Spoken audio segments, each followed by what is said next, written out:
Nous sommes vraiment dans le respect de l'animal, de la nature et aussi de nos clients, de nos consommateurs. C'est notre manière de contribuer vers une agriculture plus durable, donc en faveur de l'environnement, notamment de la santé, de la qualité de l'eau, des sols. Et on a un séchage en grange. Donc on est labellisé lait de foin depuis 2 ans.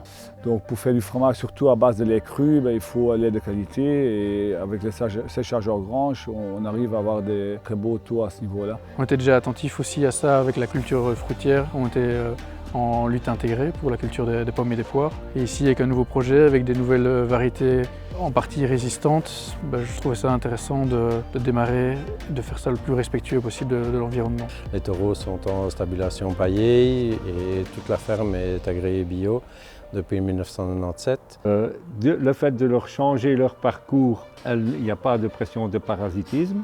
Et alors on les emmène vraiment pâturer, donc consommer une belle petite herbe courte, un petit peu comme on fait pâturer nos vaches laitières. D'un point de vue santé pour la poule, c'est optimum. Et le but, c'est justement de garder toute la qualité d'herbe. Une partie du séchage se fait sur le champ, et puis on récolte avant que le foin soit vraiment sec et on sèche alors à l'intérieur du bâtiment pour garder la qualité du foin. Déjà le fait d'avoir un vignoble avec des cépages interspécifiques et des cépages classiques, c'est quand même peu courant. La plupart des vignerons ont fait des choix soit uniquement interspécifiques ou soit que classiques.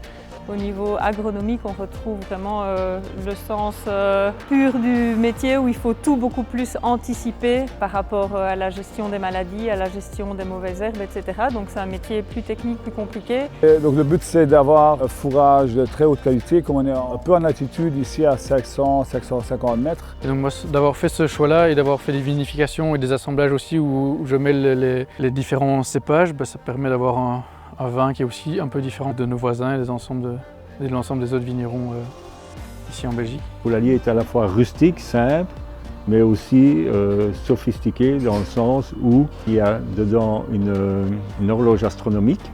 Ça permet d'avoir de la clarté et ça nous permet d'avoir des œufs en hiver. Donc pour la poule, pour pondre, elle doit avoir une luminosité constante. Donc l'horloge astronomique gère la lumière dans le poulailler. Et elle gère également la sortie et la fermeture du poulailler pour le protéger du renard pendant la nuit. Aujourd'hui, on continue tous les jours à se remettre en question pour faire évoluer ces modèles. Il n'en existe sans doute pas encore aujourd'hui de parfait en Wallonie et chacun fait avec ses réalités au quotidien pour tendre vers plus de durabilité dans son modèle agricole.